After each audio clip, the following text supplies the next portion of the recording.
Hey guys, JasonLeeno here. This week, I'm in front of the camera, finally, to talk to you about another training update. So, like you guys know, I'm going through some recovery due to hip sciatic issue, and I haven't really been training a whole heck of a lot. Well, I have been, but when it comes to the actual training stimulus, it's been kind of self-regulated until most recently. So I did kind of hint slash mention in one of my last videos that I've been trying to work with this Russian squat program template I found. And the reason why I started with this program is not because it's the next big thing. Honestly, I was on a pretty big decline when it came to my squat progression, and I knew I needed to find some kind of stimulus that I could keep a low enough intensity, but still slowly build my way back up to try to get even a sense of recovery. And this is kind of the one that caught my eye. So essentially, for 6 weeks, I work off of twos, and then after my 3 weeks, I start throwing in some, actual intensity when it comes to my percentage, to the point where I try to hit about a 5% PR. Now, when it comes to my actual cycle, I'm not going to hit an actual all-out PR, because when it came to me dialing in the weight I wanted to base it off of, it's like an 80% of my true 1 rep max. Because if I were to put in 100% of something I haven't hit in months, it's more likely I'm going to screw myself up. So when it came to it, I did base it off of 80%. So realistically, I've been training at about 70% of my past 1 rep max. And then when I eventually obviously max out, it's going to be at like that 80 to 85%. And then I'm just going to kind of see if I want to do another cycle, or if I feel confident enough to try to jump back on the bandwagon. So that's going to basically be how it's laid out and what I'm aiming to achieve. When it came to the bench, a little different. I did gamble with the 1 rep max, and we'll go from there. Now, obviously, you guys know I'm not the strongest bencher.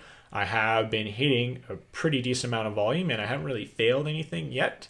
But when it comes to that higher end weight, I've never really had that sense of strain when it came to the bench. So we'll have to kind of see. We'll get to a point where we're going to auto-regulate in the next few weeks. And then if I'm still able to hit the reps required, then heck, I might just go for it. But when it comes to the bench, so far so good. It's nice. I don't know if you can tell, my boobs are getting a little bigger. I'm feeling a little bit more confident about it. So yeah. And lastly, the deadlift. The deadlift is kind of been its own demon, because I don't really have any real training program when it comes to it.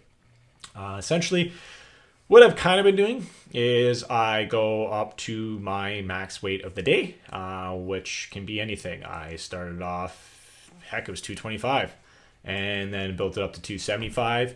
Recently 300, and then most recently, literally like 2 days ago, I was able to hit 330 for 5 singles.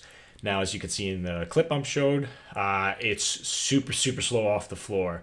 And that's probably due to obviously the hip allotment and the hamstring issues with the sciatic pain, the works. But I'm still able to explode when it comes to the lockout. So eventually that strength will come again when it comes to the speed off the floor. But that's not really my main focus. As long as I can make any kind of comfortable progression in the deadlift, I'm going to be happy with it, because when it comes to the deadlift, naturally there is a lot more emphasis on the hips, and since that has been my biggest issue, getting any kind of improvement, even at the lowest percentile, is still an improvement. And as you guys know, I'm still pretty obsessed with getting that squat up, hopefully sooner than later. I'm not going to rush it, but I still got to hit those 4 plates, at least before I retire, I swear to God. But yeah, guys, that's the video. I just wanted to quickly jump in front of you, share the quick clips I managed to take, and let you know that things are on the up and up. And I keep planning to press forward, so you'll probably see some more training footage. Probably see a lot more on Instagram if you've been following me there. But guys, yeah, that's the video. So do me a favor, go down below, drop me some comments, because I'd love to hear what you'd have to say. I would love to hear what you guys would like to see next, and just get a simple what's up. But until then, hit me that like, share, and subscribe to spread that love, and I will see you next time.